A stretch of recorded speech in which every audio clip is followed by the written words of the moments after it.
ಒಂದಷ್ಟು ರೂಪುರೇಷೆಗಳನ್ನ ಕೈಗೊಳ್ಳಲಾಗ್ತಾ ಇದೆ. ನಟ ಅಲ್ಲು ಅರ್ಜುನ್ ಅವರ ಮತ್ತೆ ಬಂಧನ ಮಾಡೋದಕ್ಕೆ ಸರ್ಕಾರದಿಂದ ಪ್ಲಾನ್ ನಡೀತಾ ಇದೆಯಂತೆ. ಚಿತ್ರಮಂದಿರದ ಕಾಲ್ ತುಳಿತ ಪ್ರಕರಣಕ್ಕೆ ಸಂಬಂಧಪಟ್ಟಂತೆ ನಟ ಅಲ್ಲು ಅರ್ಜುನ್ ಅವರನ್ನ ಮತ್ತೆ ಅರೆಸ್ಟ್ ಮಾಡಬೇಕು. ಅಷ್ಟೇ ಅಲ್ಲದೆ ಚಿತ್ರದ ಸಹ ಕಲಾವಿದರನ್ನು ಕೂಡ ಅರೆಸ್ಟ್ ಮಾಡೋದಕ್ಕೆ ಚಕ್ರವ್ಯೂಹವನ್ನ ಎಣ್ಣೆಲಾಗ್ತಾ ಇದೆ. ಪುಷ್ಪರಾಜ್ ಅಂಡ್ ಟೀಮ್ಗೆ ಪವನ್ ಕಲ್ಯಾಣ್ ಎಚ್ಚರಿಕೆ ಸಂದೇಶವನ್ನ ಕೊಟ್ಟಿದ್ದಾರೆ. ಸೊ ಎಲ್ಲಿಂದ ಎಲ್ಲೆಲ್ಲಿಗೋ ಹೋಗ್ತಾ ಇದೆ ಈ ಪ್ರಕರಣ. ಚಿತ್ರದ ಸದಸ್ಯರೆಲ್ಲ ಆಂಧ್ರಕ್ಕೆ ಸ್ಥಳಾಂತರ ಆಗುವಂತೆ ಕರೆಯನ್ನ ಮಾಡಲಾಗಿದೆ ಅನ್ನುವಂತ ಒಂದು ನಯಾ ಅಪ್ಡೇಟ್ ಈಗ ಲಭ್ಯ ಆಗ್ತಾ ಇರುವಂತದ್ದು. ಹಾಗಾದ್ರೆ ನಟ ಅಲ್ಲು ಅರ್ಜುನ್ ಅವರ ಅರೆಸ್ಟ್ ಮತ್ತೊಮ್ಮೆ ಆಗುತ್ತಾ? ನಟ ಅಲ್ಲು ಅರ್ಜುನ್ ಅವರಿಗೆ ಕಾದಿದ್ಯಾ ಸಂಕಷ್ಟ? ಸೊ ಒಂದು ಕಡೆ 10 ಪ್ರಶ್ನೆಗಳನ್ನ ಕೇಳೋದ್ರ ಮುಖಾಂತರ ನಟ ಅಲ್ಲು ಅರ್ಜುನ್ ಅವರಿಗೆ ಬೆವರಿಳಿಸಿದ್ದಾರೆ ಅಂತಾನೆ ಹೇಳ್ಬೋದು. ಸೊ ಎಷ್ಟೇ ದೊಡ್ಡ ಸೆಲೆಬ್ರಿಟಿ ಆಗಿರ್ಬೋದು, ಅದು ಅವರ ಸ್ಟಾರ್ಡಮ್, ಅದಕ್ಕೆ ತಕ್ಕಂತಹ ಸಂಬಳವನ್ನ ತಗೊಳ್ತಾರೆ. ಸೊ ಅದು ಬೇರೆ ಆಗೋಗ್ಬಿಡುತ್ತೆ. ಬಟ್ ಇಲ್ಲಿ ಕಾನೂನು ಅಂತ ಬಂದಾಗ ಎಲ್ಲರೂ ಕೂಡ ಕಾನೂನಿನ ಅಡಿಯಲ್ಲಿ ಒಂದೇನೆ, ಅದು ಸ್ಟಾರೇ ಆಗಿರ್ಬೋದು, what ever it may be. But ಇಲ್ಲಿ ನಟ ಅಲ್ಲು ಅರ್ಜುನ್ ಅವರು ಈಗಾಗಲೇ ಏನು ಈ ಪ್ರಕರಣದಲ್ಲಿ ಅವರ ಪಾತ್ರ ಎಷ್ಟರ ಮಟ್ಟಿಗೆ ಇದೆ ಅನ್ನೋದನ್ನ ಪೊಲೀಸರು ತನಿಖೆಯನ್ನ ನಡೆಸ್ತಾ ಇದ್ದಾರೆ. ಈಗಾಗಲೇ ಹೇಳಿದಾಗೆ ಸಂಧ್ಯಾ ಥಿಯೇಟರ್ನಲ್ಲಿ ಆದಂತಹ ಘಟನೆ ಏನಿದೆಯಲ್ಲ, ರೇವತಿ ಅನ್ನುವಂತಹ ಮಹಿಳೆಯನ್ನ ಸೊ ನಟ ಅಲ್ಲು ಅರ್ಜುನ್ ಅವರ ಬೌನ್ಸರ್ ಆಂಟೋನಿ ಅವರು ತಳ್ಳಿದ್ದಕ್ಕೇನೆ ಆಕೆ ಮೃತಪಟ್ಟಿದ್ದಾಳೆ ಅನ್ನುವಂತಹ ಮಾಹಿತಿಯೂ ಕೂಡ ಲಭ್ಯ ಆಗ್ತಾ ಇದೆ. ಸೊ ಇನ್ನು ತನಿಖೆ ಆರಂಭ ಆಗಬೇಕಾಗಿದೆ. ಜಸ್ಟ್ ಈಗ ತಾನೇ ಆಟ ಸ್ಟಾರ್ಟ್ ಆಗಿದೆ. ಈ ಪ್ರಕರಣವನ್ನ ಮುಚ್ಚಾಕೋದಕ್ಕೆ ಸಾಧ್ಯನೇ ಇಲ್ಲ. ಅದು ರಾಜಕೀಯ ಸ್ವರೂಪನೋ ಮತ್ತೊಂದು ಮಗದೊಂದು ಗೊತ್ತಿಲ್ಲ. ಬಟ್ ನಟ ಅಲ್ಲು ಅರ್ಜುನ್ ಅವ್ರಿಗೆ ಆಕೆ ನೋಡಿ, ಈಗ ಬೌನ್ಸರ್ ಅಂದ ಮೇಲೆ ನಟ ಅಲ್ಲು ಅರ್ಜುನ್ ಅವರ ಜೊತೆಯಲ್ಲೇ ಇರ್ತಾರೆ. ಆಕೆ ಬಿದ್ದಂತಹ ಸಂದರ್ಭದಲ್ಲಿ ಅಲ್ಲು ಅರ್ಜುನ್ ಅವರು ಯಾಕೆ ಗಮನಿಸ್ಲಿಲ್ಲ? ಆಕೆ ಬಿದ್ದ ನಂತರ ಕಾಲ್ ತುಳಿತ ಕೂಡ ಆಗುತ್ತೆ. ಆಕೆ ವಿತಿನ್ 1 or 2 minutes ಅಲ್ಲೇ ಪ್ರಾಣವನ್ನ ತ್ಯಜಿಸ್ತಾಳೆ. ಅಷ್ಟಾದ್ರೂ ಕೂಡ ನಟ ಅಲ್ಲು ಅರ್ಜುನ್ ಅವರು ಅಲ್ಲಿಂದ ತೆರಳಿದ್ ಯಾಕೆ ಅನ್ನುವಂತಹ ಪ್ರಶ್ನೆಯೂ ಕೂಡ ಉದ್ಭವ ಆಗಿದೆ. ಈಗ ಗಮನಿಸ್ತಾ ಇದ್ದೀರಿ, ನಟ ಅಲ್ಲು ಅರ್ಜುನ್ ಅವ್ರಿಗೆ ಪೊಲೀಸರು ಕೇಳಿರುವಂತಹ 10 ಪ್ರಶ್ನೆಗಳನ್ನ. ಮಹಿಳೆಯ ಸಾವಿನ ಬಗ್ಗೆ ನಿಮ್ಗೆ ಯಾವಾಗ ಗೊತ್ತಾಯ್ತು? ಬ್ಯಾಕ್ ಟು ಬ್ಯಾಕ್ ಪ್ರಶ್ನೆಗಳನ್ನ ಕೇಳಿದ್ದಾರೆ. ನಿಮ್ಮ ಕುಟುಂಬದ ಯಾವ ಸದಸ್ಯರು ಕೂಡ ಥಿಯೇಟರ್ಗೆ ಬಂದಿರ್ಲಿಲ್ವಾ? ಯಾರ್ಯಾರು ಬಂದಿದ್ರು? ಇಫ್ ಇನ್ ಕೇಸ್ ಅವರ ಹೆಸರನ್ನ ಪ್ರಸ್ತಾಪ ಮಾಡೋದಾದ್ರೆ ಮಾಡಿ. ನಿಮ್ಮೊಂದಿಗೆ ಎಷ್ಟು ಬೌನ್ಸರ್ಗಳಿದ್ರು? ಸಂಧ್ಯಾ ಥಿಯೇಟರ್ಗೆ ನೀವು ಎಲ್ಲಿಂದ ಬಂದ್ರಿ? ಸಂಧ್ಯಾ ಥಿಯೇಟರ್ ಇಂದ ನೀವು ಹೇಗೆ ಹೋದ್ರಿ? ಪ್ರೆಸ್ ಮೀಟ್ ನಲ್ಲಿ ನೀವು ಹೇಳಿದ್ದಕ್ಕೆ ನಿಮ್ಗೆ ಅರ್ಥವನ್ನ ತಿಳಿಸ್ಕೊಡಿ. ನಿಮ್ಗೆ ಯಾರ ಮೇಲಾದ್ರೂ ದ್ವೇಷ ಇದೆಯಾ?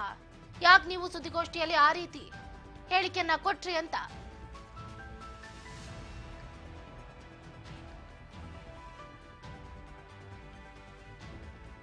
ಪ್ರಶ್ನೆಯನ್ನ ಮಾಡಿದ್ದಾರೆ ಪೊಲೀಸ್ ಅಧಿಕಾರಿಗಳು.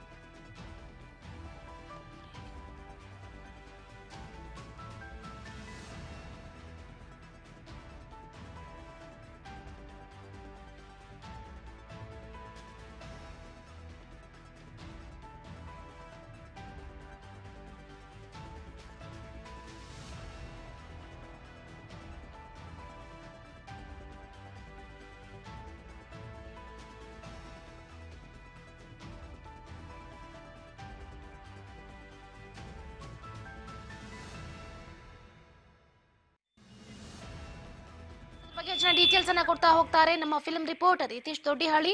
ಫೋನ್ ಸಂಪರ್ಕದಿಂದ ಜಾಯ್ನ್ ಆಗ್ತಿದ್ದಾರೆ. ಎಸ್ ಯತೀಶ್, ಗಮನಿಸ್ತಾ ಇದ್ದೀವಿ, ಅಲ್ಲೂಗೆ ಈಗ ಕಾಕಿ ಡ್ರಿಲ್ ಅನ್ನ ಎತ್ತಿದೆ. ಆಂಧ್ರ ಡಿಸಿಎಂ ಹೇಳಿಕೆ ಒಂದು ಕಡೆ ಸೌಂಡ್ ಮಾಡ್ತಾ ಇದೆ. ಆಕ್ಚುಲ್ ಪ್ರಕರಣ ಇಷ್ಟು ದೊಡ್ಡ ಮಟ್ಟದಲ್ಲಿ ಸದ್ದನ್ನ ಉಂಟು ಮಾಡೋದಕ್ಕೆ ಕಾರಣ ಏನು ಅಂತ? ಸಾಮಾನ್ಯವಾಗಿ ಮೇಲ್ನೋಟಿಗೆ ಗೊತ್ತಾಗುವಂತದ್ದು ಚಂದ್ರಕಲಾ ಏನಪ್ಪಾ ಅಂತಂದ್ರೆ, ಇದು ಅಲ್ಲು ಅರ್ಜುನ್ ವರ್ಸಸ್ ಸರ್ಕಾರ ಅನ್ನೋ ತರ ಆಗಿರೋದನ್ನ ಗೊತ್ತಾಗುತ್ತೆ ಆಕ್ಚುಲಿ. ಯಾಕೆಂತಂದ್ರೆ ಆದ ಘಟನೆ ಆದ ದಿನದಿಂದ ಇವತ್ತಿನವರೆಗೂ ಏನು ಬೆಳವಣಿಗೆ ನಡೀತಾ ಇದೆ ಅದೆಲ್ಲ ನೋಡ್ಕೊಂಡು ಹೋದಂತಹ ಸಂದರ್ಭದಲ್ಲಿ ಅಲ್ಲಿನ ಸೀನಿಯರ್ ರಂಗ ಮತ್ತೆ ಸರ್ಕಾರ ನಡುವೆ ಒಂದಷ್ಟು ಸಮಸ್ಯೆಗಳು ಉದ್ಭವ ಆಗಿರೋದು ಗೊತ್ತಿರೋ ವಿಚಾರಣೆ. ಈಗ ಒಬ್ಬೊಬ್ಬರನ್ನೇ ಅವರು ಈಗ ಏನು ಟಾರ್ಗೆಟ್ ಮಾಡ್ಕೊಂಡು ಅವ್ರ ಮೇಲೆ ಒಂದಷ್ಟು ಸರ್ಕಾರ ಸೇರಂತೆ ಒಂದು ಕೆಲಸ ಮಾಡ್ತದೆ ಏನೋ ಅನ್ನುವಂತ ಪ್ರಶ್ನೆ ಈಗ ಉದ್ಭವ ಆಗೋದಕ್ಕೆ ಅಲ್ಲು ಅರ್ಜುನ್ ಪ್ರಕರಣ ನೋಡುವಂತ ಸಂದರ್ಭದಲ್ಲಿ ಈಗಾಗಲೇ ಗೊತ್ತಿರುವಂತೆ ಏನ್ ಸಿನಿಮಾ ರಿಲೀಸ್ ಆದ ಬಿಫೋರ್ ಒಂದು ದಿನ ಮುಂಚೆ ಏನಾಗುತ್ತೆ, ಡಿಸೆಂಬರ್ 4ರಂದು ಸಿನಿಮಾ ಅಂದ್ರೆ ಒಂದು ಬಿಫೋರ್ ರಿಲೀಸ್ ಆಗುತ್ತೆ. ಆ ಒಂದು ಪ್ರೀ ರಿಲೀಸ್ ಇವೆಂಟ್ ಪ್ರೋಗ್ರಾಮ್ ಇದರಲ್ಲಿ ಸಿನಿಮಾ ವಿಚಾರದಲ್ಲಿ ಸಾವಿರಾರು ಜನ ಥಿಯೇಟರ್ ಸೇರಿದ್ದಾರೆ. ಆ ಸಂದರ್ಭದಲ್ಲಿ ಅಲ್ಲು ಅರ್ಜುನ್ ಹೋದಂತಹ ಸಂದರ್ಭದಲ್ಲಿ ಒಬ್ಬ ಮಹಿಳೆ ಮತ್ತೆ ಆ ಮಗುಗೆ ಪೆಟ್ಟಾಗುತ್ತೆ, ಮಹಿಳೆ ಅಲ್ಲೇ ಸಾವನ್ನಪ್ತಾರೆ. ಈ ವಿಚಾರ ಆಗಿರುವಂತದ್ದು. ಈ ಘಟನೆಯಿಂದಾಗಿ ಸಂಧ್ಯಾ ಥಿಯೇಟರ್ ಅಲ್ಲಿ ಆದಂತ ಘಟನೆ December 4 ಆದಂತ ಘಟನೆ ಈಗ ಇಲ್ಲಿವರೆಗೂ ಬಂದು ನಿಂತಿರುವ ವಿಚಾರ. ಸೊ ಅದಾದ ಮೇಲೆ ಒಂದು ಆತರ ಅಲ್ಲು ಅರ್ಜುನ್ ಅರೆಸ್ಟ್ ಕೂಡ ಮಾಡಿದ್ರ ಗಮನಿಸ್ತೀವಿ. ಬೇಲ್ ಮೇಲೆ ಬಂದಿದ್ದಾರೆ. ಈಗ ಮಧ್ಯಂತರ ಬೇಲನ್ನ ಪಡ್ಕೊಂಡು 14 ದಿವಸ ಮಧ್ಯಂತರ ಬೇಲ್ನ ಪಡ್ಕೊಂಡು ಬಂದಿರುವಂತ ವಿಚಾರ ಬಂದಿರೋದು. ಈಗ ಅಲ್ಲು ಅರ್ಜುನ್ ಅವರು ವಿಚಾರಣೆಗಳು ನಡೆಸ್ತಾ ಇದೆ. ಸೊ ಈಗಾಗ್ಲೇ ಹೇಳಿತ್ತು ಸರ್ಕಾರ ಏನು ಅಥವಾ DCM ಹೇಳಿದ್ರು, ಈ ವಿಚಾರದಲ್ಲಿ ಕಾನೂನು ರೀತಿಯ ನಾವು ಕ್ರಮವನ್ನು ಕೈಗೊಳ್ತಾ ಇದೀವಿ, ನಾವು ಯಾವುದೇ ಕೂಡ ಇಲ್ಲಿ ಇದು ಮಾಡ್ತಿಲ್ಲ, ನಾವು ಕಾನೂನು ಏನ್ ಕ್ರಮ ಕೈಗೊಳ್ಬೇಕು ಆದ್ರೆ ನಾವು ಮಾಡ್ತೀವಿ ಅನ್ನೋ ಮಾತನ್ನ ಕೂಡ ಸರ್ಕಾರ ಆಗ್ಲಿ ಅಥವಾ DCM ಕೂಡ ಹೇಳಿದ್ದನ್ನ ನಾವು ಗಮನಿಸಬೇಕಾಗುತ್ತೆ. ಸೊ ಅದರಂತೆ ಈಗ ಏನು ಅಲ್ಲು ಅರ್ಜುನ್ ವಿಚಾರಣೆ ಕೂಡ ನಡೀತಾ ಇರುವಂತದ್ದು.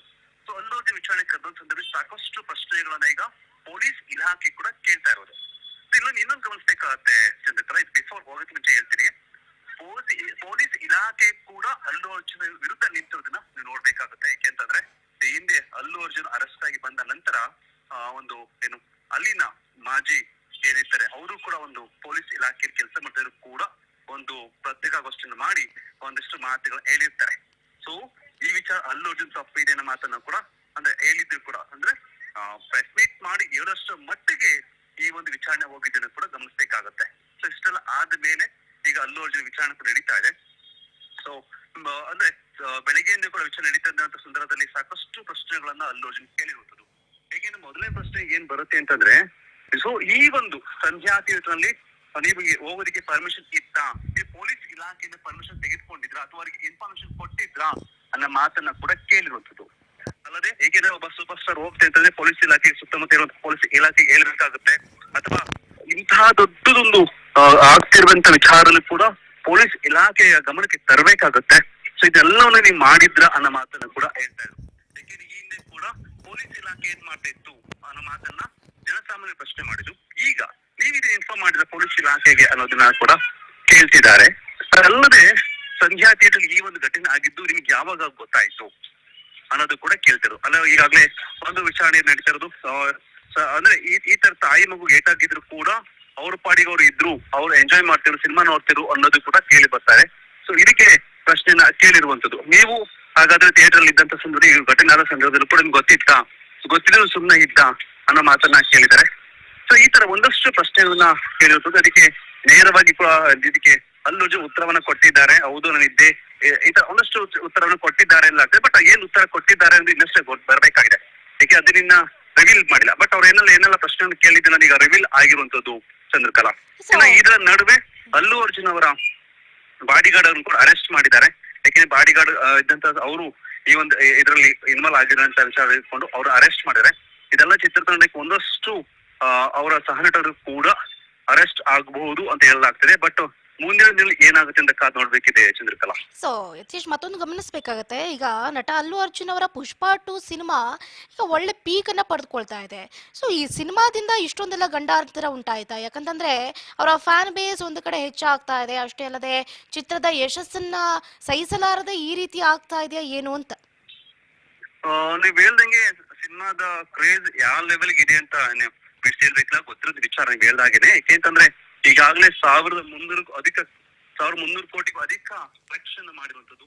ಸೊ ಈಗ ಬಾಹುಬಲಿ ಬಿಟ್ರೆ ಟಾಲಿವುಡ್ ಅಲ್ಲಿ ಹೈಯೆಸ್ಟ್ ಒಂದು ಕಲೆಕ್ಷನ್ ಮಾಡುವಂತ ಸಿನಿಮಾ ಅಂದ್ರೆ ಪುಷ್ಪಾ ಇರುವಂತದ್ದು, ಪುಷ್ಪಾ 2 ಇರುವಂತದ್ದು. ಗೊತ್ತಿರುವಂತೆ ಪುಷ್ಪಾ 2 ಯಾವ ಲೆವೆಲ್ ಕ್ರೇಜ್ ಇತ್ತು ಅನ್ನೋದನ್ನ ಬಿಫೋರ್ ರಿಲೀಸ್ ಏನ್ ಮಾಡ್ತಾರಲ್ಲ, ಪ್ರೀವಿಯಸ್ ಶೋ ಏನ್ ಮಾಡ್ತಾರೆ ಅಲ್ಲಿ ಗೊತ್ತಾಗಿತ್ತು. ಅವತ್ತಿನ ಸಾವಿರಾರು ಜನ ಥಿಯೇಟರ್ ಮುಂದೆ ಜಮಾಯಿಸಿದ್ರು ಕೂಡ ಇದೇ ಒಂದು ಕ್ರೇಜ್ ಮೇಲೆ. ಸೊ ಆ ಕ್ರೇಜ್ ಈಗ ಮುಳುವಾಯ್ತಾ ಅನ್ನೋ ಪ್ರಶ್ನೆ ಕೂಡ ಕಾಡುತ್ತೆ. ಹೇಗೆ ಅಂತಂದ್ರೆ ಆ ಕ್ರೇಜ್ ಇಂದ ಅಲ್ಲು ಅರ್ಜುನ್ ಬರ್ತಾರೆ ಅನ್ನೋ ಒಂದು ವಿಚಾರ ಇಟ್ಕೊಂಡೇನೆ ಅವತ್ತು ಸಾಕಷ್ಟು ಜನ ಅಭಿಮಾನಿಗಳು ಬಂದಿದ್ರು. ಅದೇ ತರ ಆಕೆ ಕೂಡ ಬಂದಿರಂತ ವಿಚಾರಣೆ. ಬಟ್ ಸೊ ಆ ಒಂದು ಕ್ರೇಜ್ ಈಗ ಮುಳುವಾಗಿದೆ. ಯಾಕೆಂತಂದ್ರೆ ಅಲ್ಲಿ ಸರಿಯಾದ ನಿಯಂತ್ರಣ ಆಗದೆ ಇರುವಂತದ್ದು ಅಥವಾ ಸರಿಯಾದಂತ ವ್ಯವಸ್ಥೆ ಇಲ್ಲದೆ ಇರುವಂತದ್ದು, ಇದೆಲ್ಲದೂ ಈಗ ಪುಷ್ಪಾ ಸಿನಿಮಾದ ಹೀರೋ ಅಲ್ಲು ಅರ್ಜುನ್ಗೆ ಒಂದು ಕಂಟಕವಾಗ್ತದೆ. ಅದಲ್ಲದೆ ಮುಂದಿನ ದಿನಗಳಲ್ಲಿ ಕೂಡ ಅವ್ರ ಜೊತೆ ಇರುವಂತ ಸಹನಟರು ಕೂಡ ಕಂಟಕ ಆಗ್ಬಹುದು ಎನ್ನಲಾಗ್ತಾ ಇದೆ ಚಂದ್ರಕಲಾ. ಥ್ಯಾಂಕ್ ಯು ಯತೀಶ್ ದೊಡ್ಡಿಹಳ್ಳಿ ನಿಮ್ಮ ಕಂಪ್ಲೀಟ್ ಡೀಟೇಲ್ಸ್ಗಾಗಿ. ಒಟ್ಟಾರೆಯಾಗಿ ಗಮನಿಸ್ತಾ ಇದ್ದೀವಿ, ರೇವಂತ್ ರೆಡ್ಡಿ ಅವರು ಎಲ್ಲೋ ಒಂದು ಕಡೆ ಅಲ್ಲು ಅರ್ಜುನ್ ಅವರನ್ನ ಟಾರ್ಗೆಟ್ ಮಾಡಿದ್ರ ಅಂತಂದ್ರೆ ಎಸ್ ಅಫ್ಕೋರ್ಸ್ ರೈಟ್ ಅಂತಾನೆ ಹೇಳಬೇಕಾಗತ್ತೆ. ನಟ ಅಲ್ಲು ಅರ್ಜುನ್ ಅವರ ಒಂದು ಹೇಳಿಕೆ